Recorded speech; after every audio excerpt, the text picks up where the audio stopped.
kita gitu. Gitu. Jadi, Habis ngaji terus nyanyi. ya, Berdebar hati berdebar, deras darahku mengalir. Oh, gitu. getar tubuh bergetar. Menahan gejolak hati. Gitu. Sungguh aku malu, malu, malu, malu. Menyatakannya padamu. Sungguh aku ragu, ragu, ragu, ragu. Terus gimana? Ya sampai anak-anak itu bilang, Abi tuh kalau sudah teleponan pakai nyanyi-nyanyi begini sampai stop kontak, HP-nya sambil dicas kata anak-anak. Ya itulah. Oke, Jadi kita selesaikan refnya ya. yuk. Saya selalu begitu.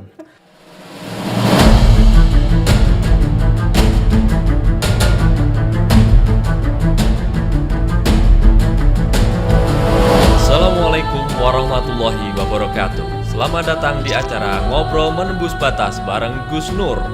Acara ini dipersembahkan oleh Munjiat Channel dan didukung penuh oleh GN13. Selamat menyaksikan. Ya, Assalamualaikum warahmatullahi wabarakatuh. Assalamualaikum warahmatullahi wabarakatuh. Assalamualaikum warahmatullahi wabarakatuh. Alhamdulillah ya Allah, bersyukur kepada Allah apapun kondisinya. Allahumma sholli ala sayyidina Muhammad, bersolawat kepada Nabi.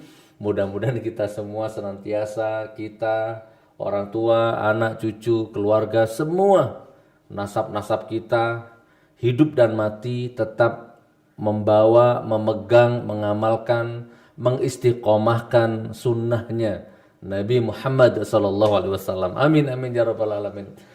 Saudaraku semua, wabil khusus jamaah Gus Nur ngaji bareng atau penikmat Munjiat Channel, alhamdulillah kabar baik, kabar gembira, insya Allah ya. Mulai hari ini di Munjiat Channel ada program baru lagi.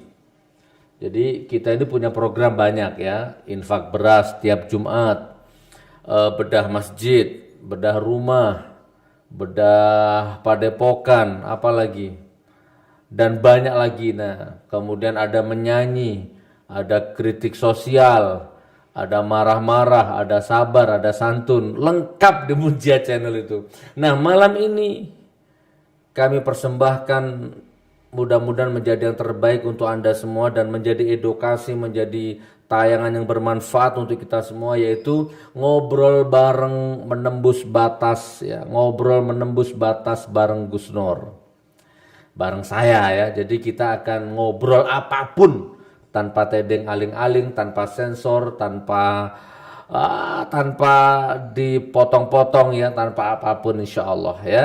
Amin amin barakallah. Dan kita akan undang narasumber. Setiap acara ini kita akan undang narasumber dari berbagai macam watak karakter ya, segmen, elemen, bahkan lintas dimensi bila perlu ya. Oke, malam ini kita singkat aja, kita percepat. Malam ini sebagai bintang tamu perdana, Masya Allah.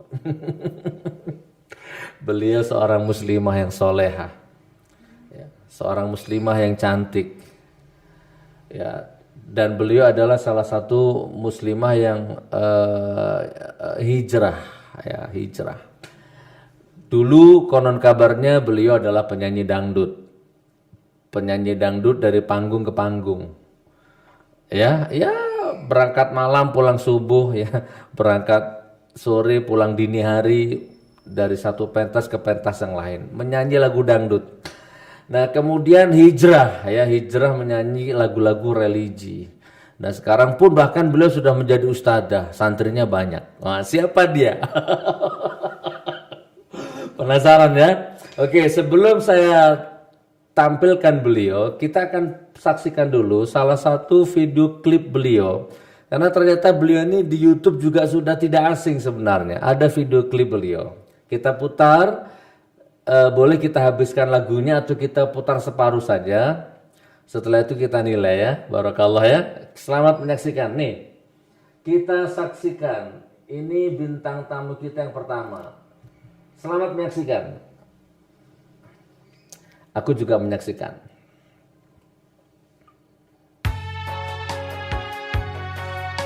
Oh ya Badrodin, ya Badrotim.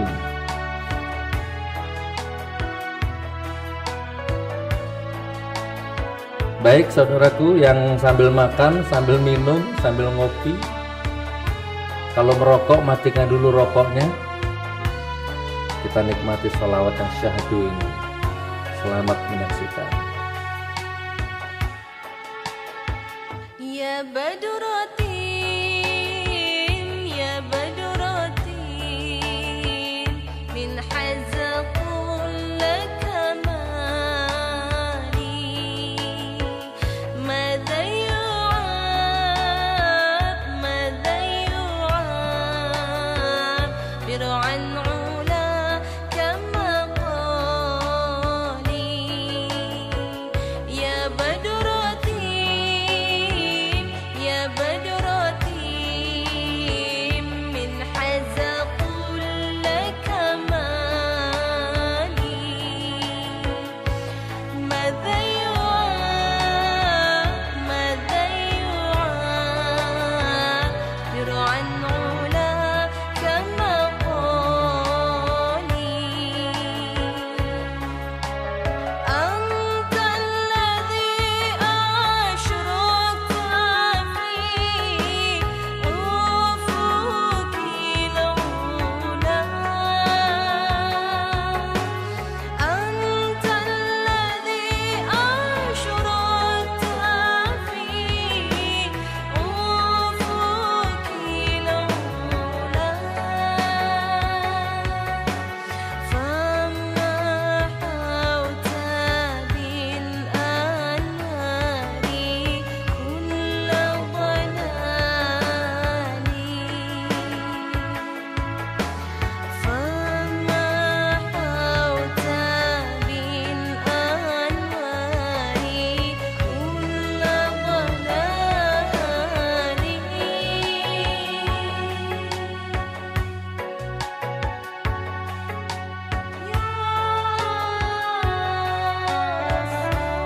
Subhanallah. Masya Allah. Hilang galaumu, hilang galaumu. Nikmati dulu. Resapi.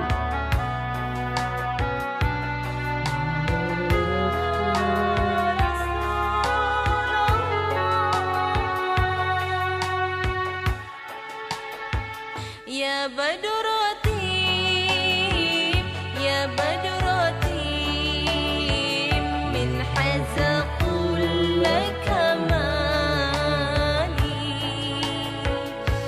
madha yu'ab, madha yu'ab, bir'an ula. Oke, saudaraku, Anda bisa lihat lengkapnya di YouTube biar tidak lama-lama.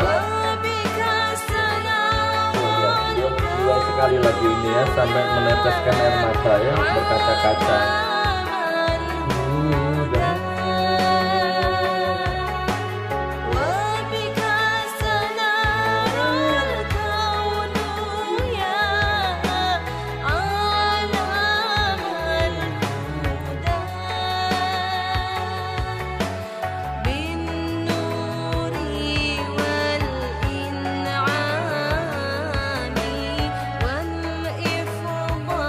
Oke, saudaraku, langsung saja sekarang kita sapa beliau. Bintang tamu pertama ngobrol bareng Gus Nur. Ya, assalamualaikum warahmatullahi wabarakatuh. Ya, waalaikumsalam warahmatullahi Masya wabarakatuh. Allah, sehat Ustazah. Alhamdulillah. Alhamdulillah, Masya Allah. Ini tamu kita saudaraku ya. Aku sampai nangis aku.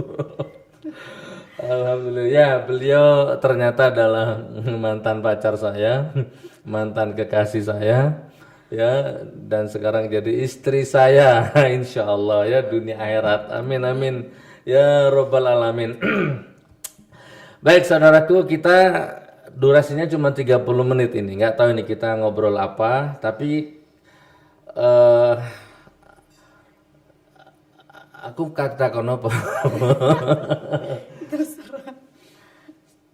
Cuman gini, ini namanya Nur Aini ya, sekarang jadi ustadzah beliau. Ya mau nggak mau, suka nggak suka ya sudah ustadzah, karena beliau punya santri kan. Di pesantren Palu beliau sudah punya santri ya, 360 santrinya. Bahkan beliau tiap sore ngajar tahsin di sana. Coba Anda lihat, Anda dengarkan tadi lantunan Ya Badrotim yang dibawakan oleh beliau kan, fasih kan bacaannya. Ro, aku nggak bisa, beliau yang pintar. Oke, kita ngalir aja ya pertanyaannya ya. Mungkin ada beberapa pertanyaan yang jangankan Anda, saya aja belum tahu masalah ini. Suaminya aja belum tahu nih, tak takon dia. Ini dari penyanyi dangdut sampai jadi penyanyi religi. Ini jujur bukan saya yang minta, aku nggak njaluk, saya nggak minta, Mak harus hijrah. Enggak, tapi tiba-tiba sendiri. Bahkan dulu juga nggak bernikop, nggak bercadar, tapi tiba-tiba sekarang hanya satu kali kalau tidak salah, Bi, Mama boleh bercadar. Saya kira bercanda kan, saya kira serius, saya kira guyon gitu. Loh kok tiba-tiba bercadar beneran gitu? Apa? Terus tiba-tiba aku di WA sama temen-temen sama ya gitulah.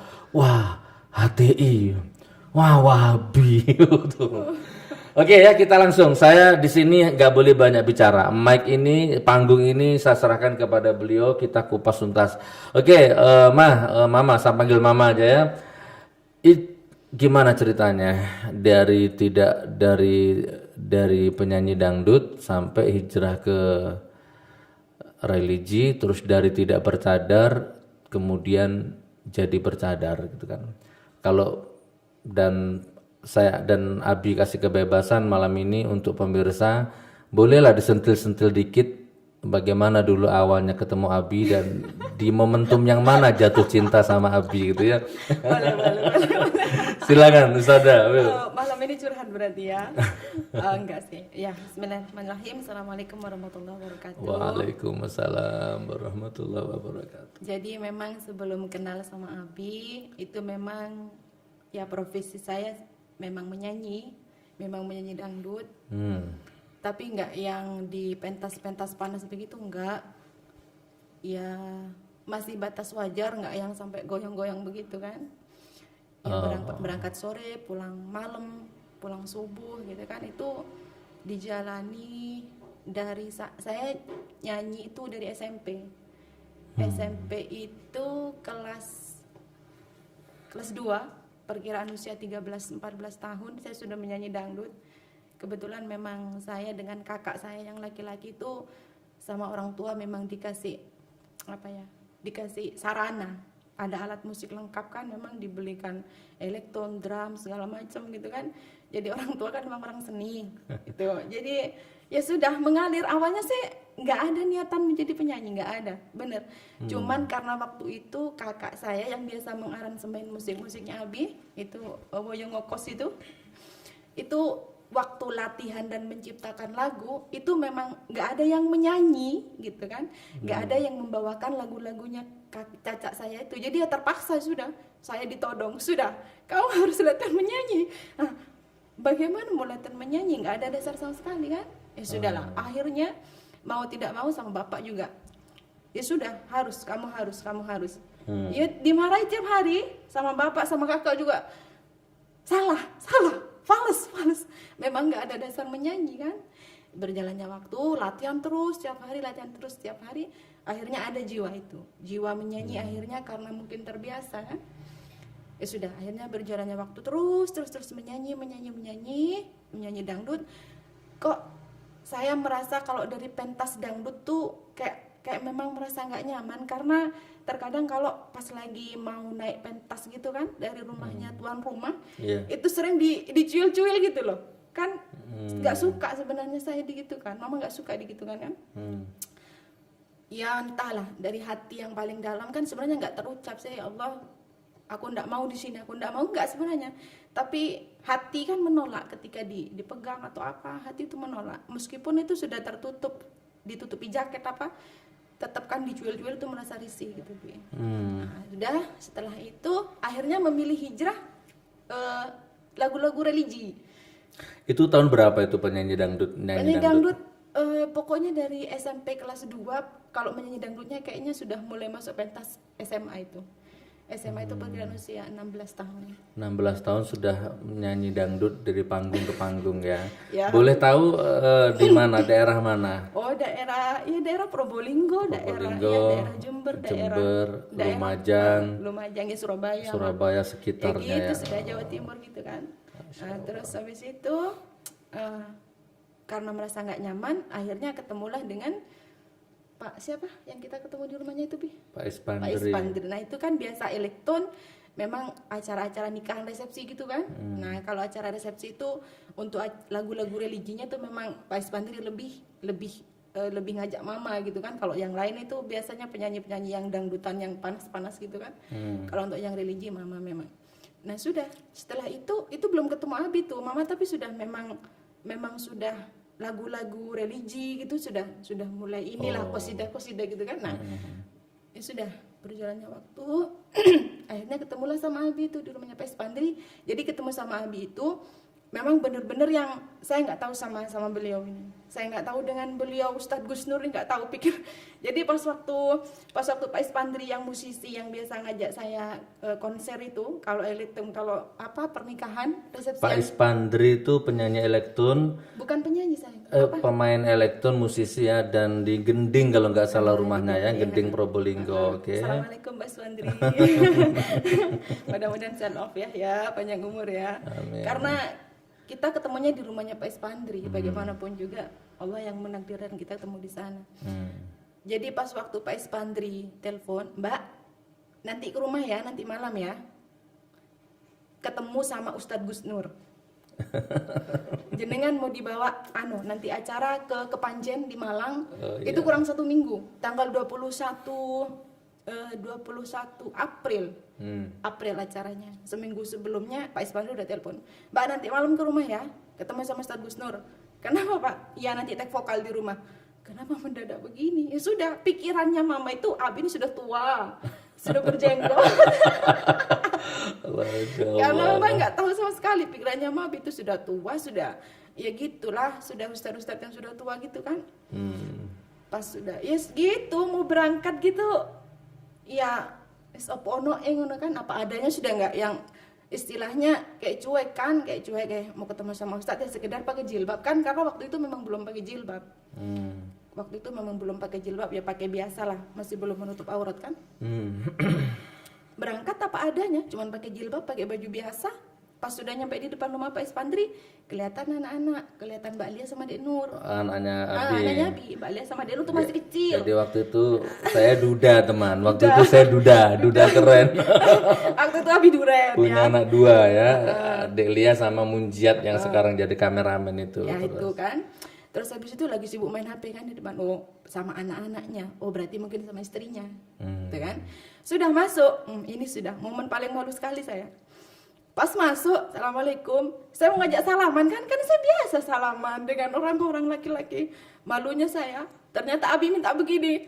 Malu sekali saya. Ya Allah, itu sudah. Oh iya ya Ustadz gitu kan. Pikir saya bukan itu masih Ustadz Gus Nur. Bukan saya. Bukan Abi. Ternyata ya sudah ngobrol, ternyata langsung take vokal. Nah di situ sudah ada Haji Fudin sama Abi itu sudah nggak tahu sudah ngobrol apa, itu sudah bahasanya mereka itu sudah nggak tahu kan. Ya intinya selepas pulang dari situ ya nggak tahu wallahu alam takdir apa. Ya sudah saya mama masih pulang seperti biasa lah, hati itu nggak ada apa-apa. Terus setelah itu baru besoknya Abi mendadak telepon. Nah pas waktu itu selamatan apa ibu buat kue kan? Kan mama kan nggak nge-save nomornya Abi. Lembut sekali kan Abi. Kan gitu kan. Abi tuh memang kalau dengan perempuan lembut sekali memang. Apalagi baru kenal. Oh sudah. Assalamualaikum. Sudah. Iya begitu sudah. Jadi lembut sekali kan. Assalamualaikum Mbak. Mama kan orangnya kan cuek dan biasa pergaulan anak-anak gitu kan. Waalaikumsalam, suaranya mama sudah dengan nada begitu kan. Terus habis itu saya mau ke rumahnya Mbak. Diingat-ingat suaranya kayak kenal loh. ini kan Ustadz Gus Nur yang semalam. Langsung berubah nadanya mama. Terus abis itu digojlok sama Cak Woyo. Kalau sama Ustadz Gus Nur langsung berubah ya suaranya ya, langsung lembut ya. Loh, enggak begitu juga kan, menghargai, pikir mama kan, menghargai lah gitu. Ya sudah, tiba-tiba itu sudah langsung datang ke rumah, yang enggak pernah datang ke rumah tiba-tiba datang ke rumah. Dan di dalam rumah itu langsung curhat sama keluarga. Jadi Abi itu duduk di kursi pojok begini, sama bapak gitu melingkarkan di ruang tamu. Saya duduk di bawah, intinya Abi tuh saling nombak gini, jadi pojok dengan pojok. Saya duduk di bawah tapi agak ada jarak 2 meteran paling. Nah di situ Abi tuh langsung curhat sama bapak. Lupa saya. Saya Pak begini, anak saya Pak begini, saya ini duda Pak, saya ini begini, saya ini begini. Intinya bapak itu langsung hatinya terenyuh melihat anak 2 ini, Bi. Tuh kan intinya gitu ya. Tapi nggak langsung di ini kan. Dan sebentar saya potong, beliau waktu itu pegawai negeri, hampir jadi pegawai negeri ya beliau itu. Oke, lanjut CPNS. Ya, saya memang dulu kuliah keguruan, ngajar di SD gitu kan. Karena bapak saya juga PNS guru, otomatis sananya biasanya turun-temurun dijadikan guru. Oh, jadi saya curhat. Langsung Abi tuh langsung ke bapak itu, nggak ada angin, nggak ada hujan. Pak, adik ini, sudah bilang adik sudah, pertamanya bilang mbak, sudah langsung manggil adik. Adik ini kalau ikut saya itu nanti harus siap-siap banyak fitnah Pak, gitu kan. Karena memang saya ini dikenal suka main perempuan. Ya, seperti itu, ingat sekali Mama. Terus habis itu saya begini, rumah tangga saya gagal, ini anak-anak sekarang usia begini, itu yang Mbak Lia sama Denur tuh saya sampai pondokkan, gitu kan. Intinya niatnya itu bukan anak-anak ditaruh di pondok untuk mencari ilmu, tapi untuk pelarian, menghindari konflik rumah tangganya Abi, gitu kan. Ya intinya bapak itu di situ kasihan, sebenarnya bukan kasihan sama Abi, kasihan sama anak 2, kasihan sama Mbak Lia sama Dek Nur, gitu kan. Dan itu pun bapak belum setuju, nggak mau masih. Bapak itu pokoknya kamu sebatas profesional lah, ikut Abi, nada dan dakwah gitu kan. Nah itu kan, apalagi kakak-kakak saya itu, mbak saya yang perempuan, kakak saya yang laki-laki yang ngokos tuh, Pak De, Bude saya sebenarnya nggak ada yang mau saya dengan Abi, nggak ada yang setuju. Dan saya mengalir saja, ya sudah. Nah setelah pulang dari situ, Abi yang ke rumah itu, yang setelah curhat tuh, bingung Mama sudah Bi. Ini maksudnya apa? Baru pertama kali datang ke sini kok sudah langsung kayak macam nembak panah gitu kan? Apa maksudnya? Sudah pulanglah Abi kan. Nah besoknya Mama memang ada acara sama Cak Woyo di Probolinggo. Mama sama Cak Woyo itu ada acara resepsi pernikahan di daerah mana itu? Di Kanigaran. Ya ada, ya Kanigaran situlah. Udah. Abi acaranya sudah kurang 4 harian. Ya intinya Abi nyuruh Mama sama Cak Woyo singgah untuk latihan sedikit gitu kan, latihan untuk persiapan di Kepanjen. Ya sudah. Nah pas Mama sudah mau berangkat ke acara itu kan otomatis Mama harus sudah agak-agak rapi karena mau ke acara kan.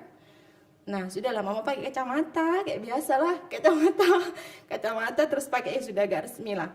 Datanglah Mama ke rumahnya Abi yang di Probolinggo, yang di Jalan Indragiri. Nah, pas waktu mama ke sana naik motor sama Cak Woyo, bawa keyboard memang besar, keyboardnya Cak Woyo waktu itu, sama bawa baju sama tas gitu kan untuk salin bajunya Mama.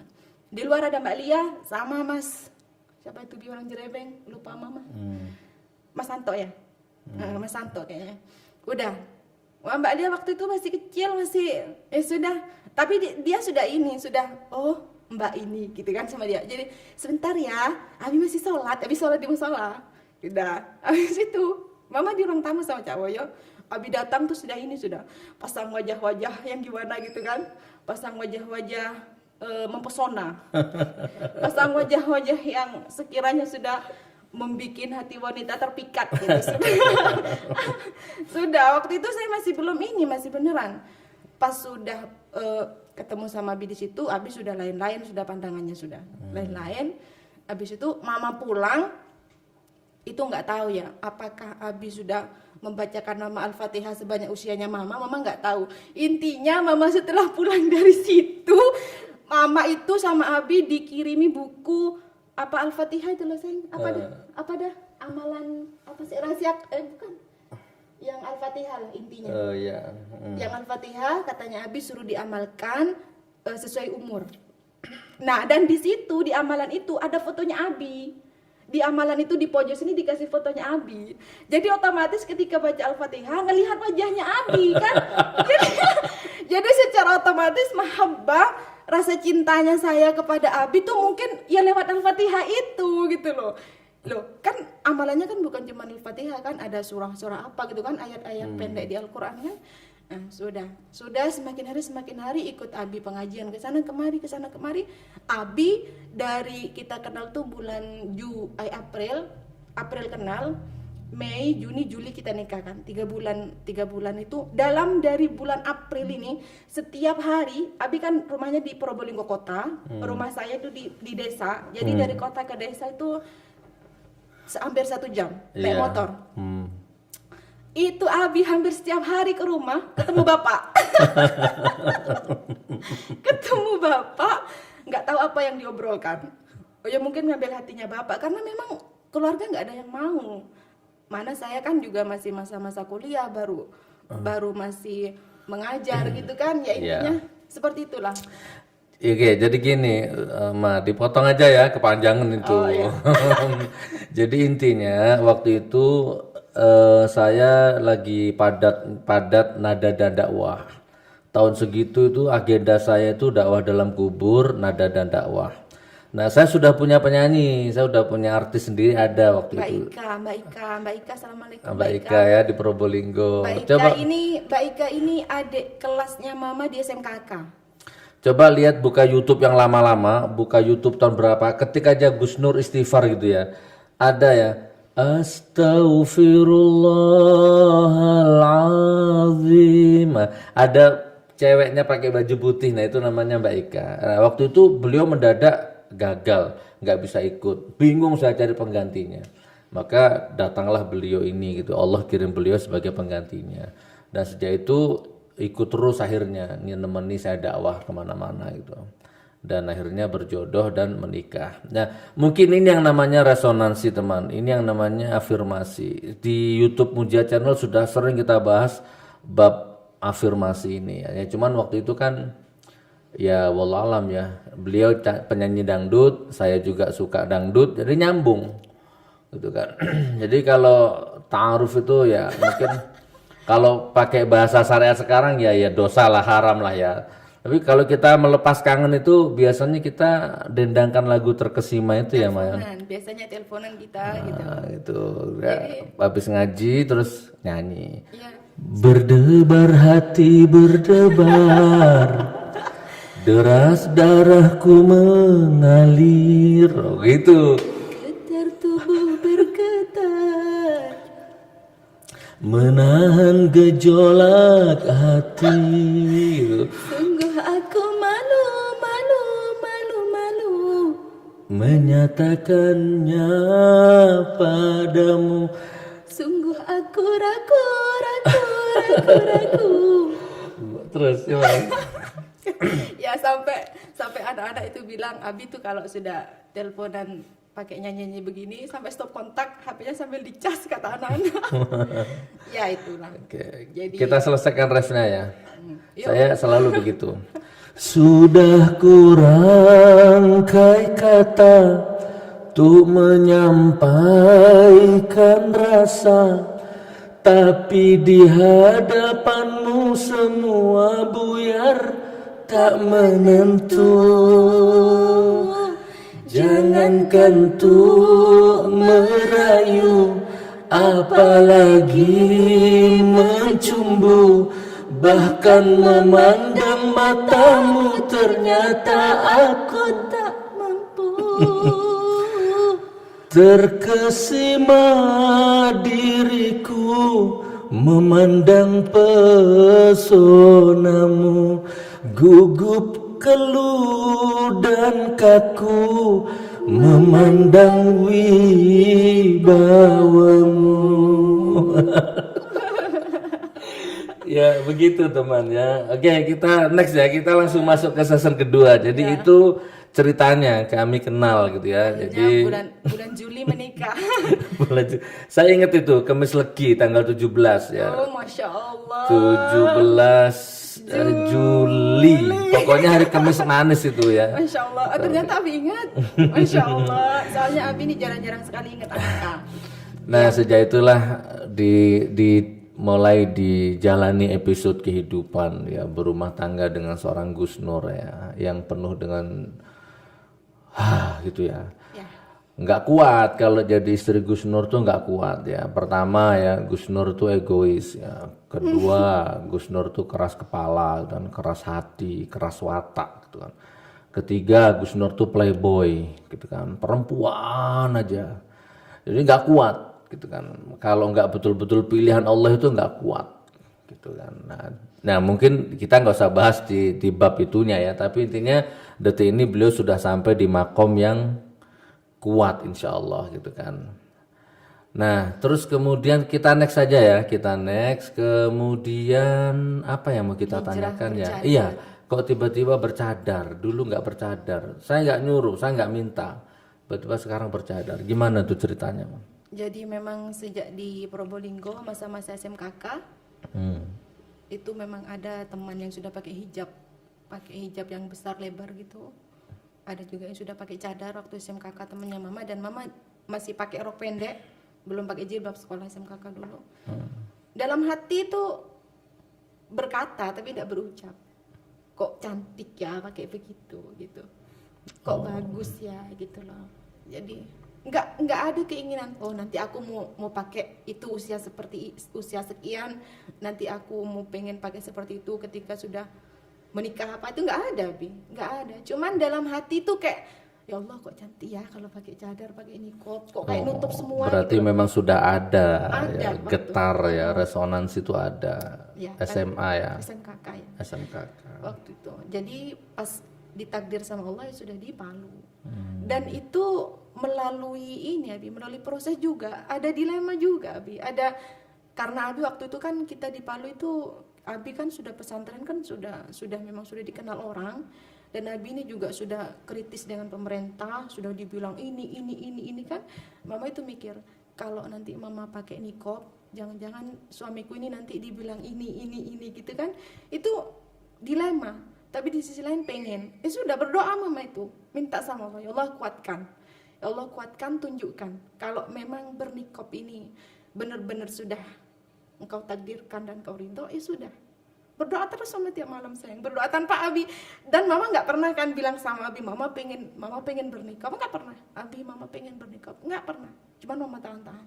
Cuman kalau ngeliat wanita bernikop memang kok cantik ya Allah gitu kan, kok cantik, kok kayak nutup semua gitu loh, kok kayak nyaman gitu kan. Kok nyaman. Ya sudah, akhirnya berdoa. Ternyata waktu itu Abi habis pulang safar, Abi masuk kamar pas mau mandi. Mama kan nyeletuk. Mama kan waktu itu kan mau berangkat ke pesantren mau ngajar anak-anak. Abi, Mama mau pakai cadar. Boleh sama Abi? Boleh sekali. Abi bilang gitu. Gempon, nanti selesai Mama ngajar anak-anak, antar Mama ke toko niqab di Jalan Mangga. Abi antar. Gempon, Mama beli, langsung Mama pakai pulangnya juga. Langsung mau pakai pulang juga, sudah besoknya dan alhamdulillah sampai detik ini mudah-mudahan istiqomah seperti itu. Alhamdulillah ya begitu ceritanya. Jadi mengalir aja tiba-tiba niqab, dan tentu sebagai suami saya bangga. Gimana itu ya? Gimana tuh? Na na na na na na na na na na na na. Beristrikan gitu ya, betul lah, lali aku. Saya bangga ya. Bagaimana aku tak merasa bangga beristrikan wanita mulia, sungguh sukar dicari bandingnya. Masya Allah. Ya jadi saya bangga punya istri bercadar ya. Terserah apa kata orang, mau HTI, mau teroris, mau radikal, peduli amat. Jadi saya pernah ngalami punya istri cantik, punya istri artis, punya istri pegawai negeri ya, punya istri yang begitu bangga kalau saya lihat dia di depan orang, subhanallah cantik banget.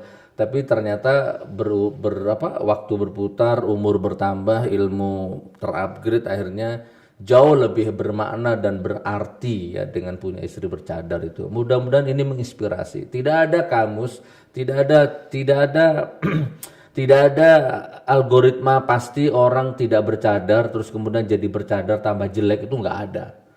Nggak akan ada temukan itu rumus seperti itu ya. Barakallah. Bahkan di tsunami kapan hari itu di Palu ada tsunami kan, wallahualam suka nggak suka ada muslimah yang hancur jasadnya, tapi bukan hancur, ditemukan berhari-hari, ditemukan ternyata masih utuh ya, tidak lecet.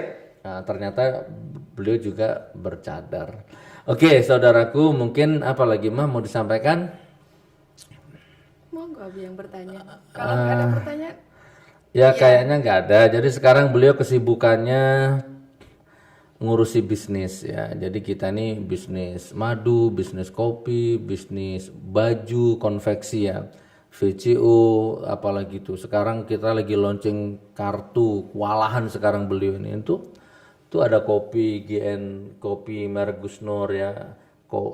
Agen madu. Jadi kalau coba ketik di Google madu GN 13 tuh, wah ranking atas. Jadi madu GN ini universal luar biasa ya. Memang di Rukyah, yang Rukyah Ustadz Sabana ya, ada di Tangke. Silakan ya kalau mau jadi agen, kalau mau beli datang ke kantor. Ternyata tiap hari juga kita kedatangan tamu dari luar negeri. Kalau besok kita ada tamu dari Kediri dan Lamongan. besok. Insya Allah sampai sini jam 10, jam 11. Sekarang hari apa dia? Senin 22 ya, Senin 21. Nih besok hari Selasa kita ada tamu dari Kediri dan Lamongan. Terus oke, kemudian ada buku-buku, ada buku merubah nasib. Nah itu semua sudah kita amalkan, itu kita istiqomahkan. Baik saudaraku, mungkin ini yang bisa kita sampaikan dulu. Mudah-mudahan acara ngobrol bareng Gus Nur ini benar-benar bermanfaat ya, dan bisa ketemu lagi di episode berikutnya. Oke saudaraku, sebagai bonus untuk Anda semua, sebenarnya secara disiplin waktu sudah habis. Dari tadi udah gini-gini terus sama admin itu yang ada di belakang. Antum kalau kamera ini tak belokkan ke sana, itu di belakang tuh ada lighting, kamera 3, macam-macam itu ya. Di belakang meja ini ada operator. Wah, sibuk ya. Oke, sebagai bonus kita minta beliau, kita daulat beliau untuk menyanyikan sebuah lagu ya. Lagu ini saya ciptakan sendiri kalau nggak salah tahun 2002. Saya ciptakan lagu ini tahun 2003 lah ya. Waktu itu saya berada di titik sakit yang teramat parah ya, dikhianati, didolimi, dihancurkan hidup. Nah terciptalah lagu ini ya. Mama mau nyanyi lagu itu ya.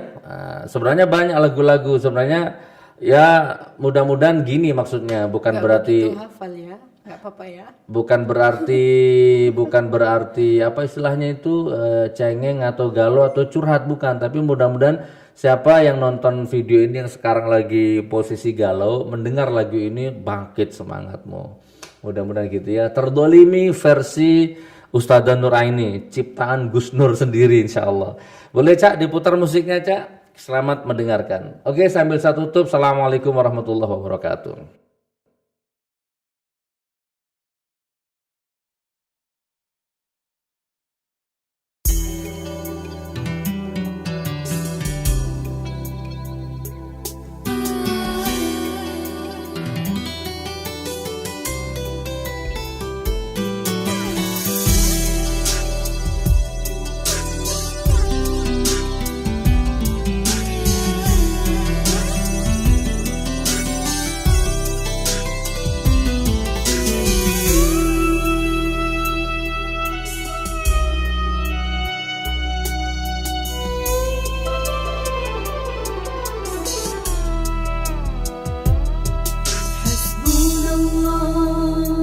ونعم